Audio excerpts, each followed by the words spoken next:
Alright, so here we have the materials to make our solar appliance.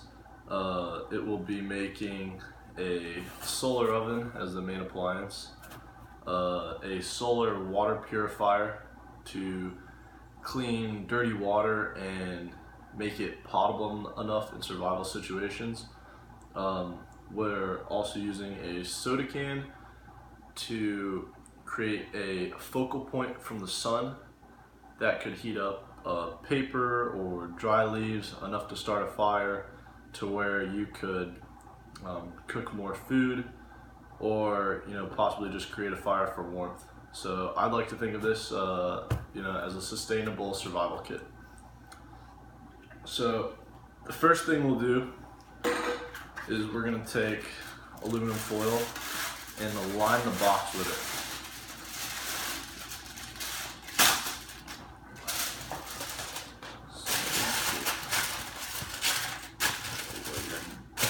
Down the bottom, put it against the side like this.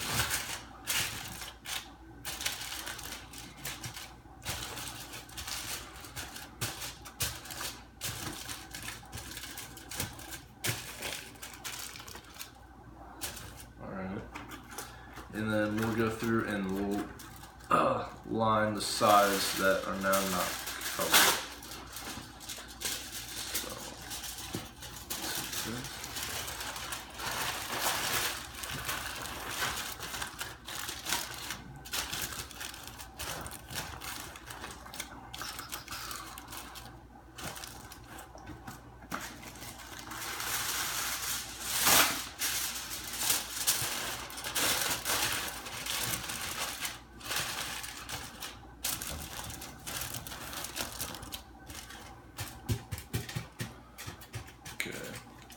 So the way that this is going to work is it's referred to as a solar cooker, and its basic idea is that it's going to use sunlight. It's going to be converted into heat energy after reflecting off of the aluminum foil,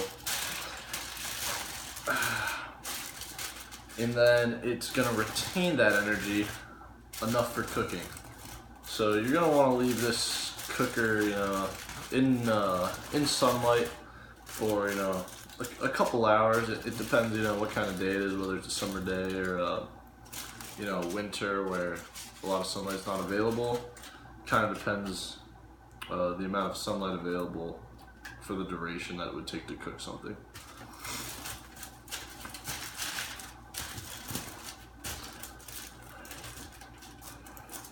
So we got this here.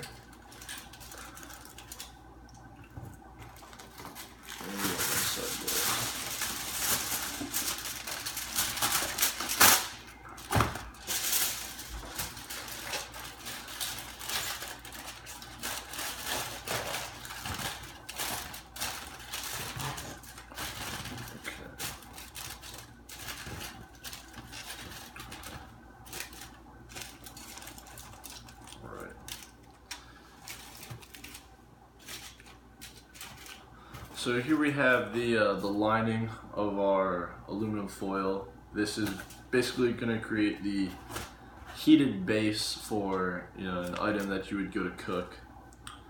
So what we're going to do now is create a little divider.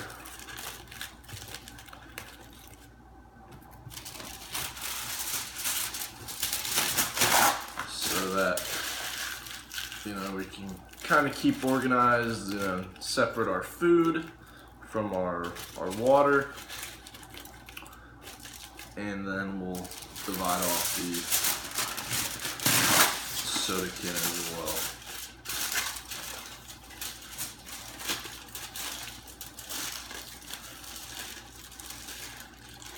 So I'm rolling up the aluminum foil now. It's actually going to be the cleanest way to create a nice divider here. Okay, so there we have a nice little divider there. So for this next piece, for water purification, it's the simplest and easiest way to make contaminated water clean enough to drink. And so the UV rays from the sun kill the bacteria within the contaminated water, and over a duration of roughly 6 hours to 12 hours, again depending on how much sunlight is available. Contaminated water will be good enough to drink. This is good in survival situations. You do need a clear bottle. You can do it with like a normal Sprite bottle, it's green, but a clear bottle works best. So you take the contaminated water and you pour it in here, and then you're just going to set it in this little compartment here. And one of the major bacteria that it kills is E. coli. So then we're going to section off a spot for our little Sprite can. So what we do is we have a Sprite can, cleaned it out a little bit so that it won't attract bugs, because bugs would get on your food, would not be a very good situation. So what you want to do is you want to strip the tab on the can so that it'll sit flat in the box. And so I placed it in the corner because the corner is where the sun will hit it at all different angles, changing the focal point on the convex base or concave base that will create an even hotter temperature at that focal point. So if you hold a leaf or a dry leaf or a piece of paper over that extremely hot point, in 10 to 15 seconds, it'll be hot enough that it'll actually catch fire from the energy.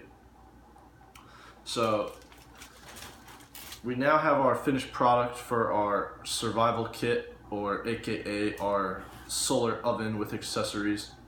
You can cook your food right here in the main compartment.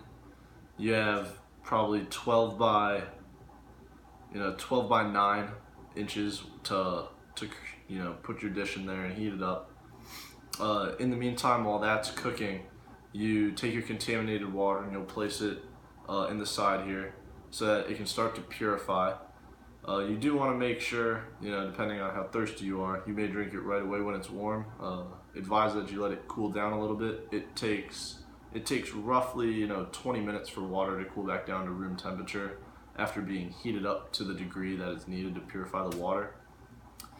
And then lastly, as you're hanging out, it could be a cold winter night. You had earlier in the day you had contracted enough sunlight on your Sprite can using the focal point to where you could heat it up and get a fire started. So that is my sustainable appliance, the slow cooker with accessories.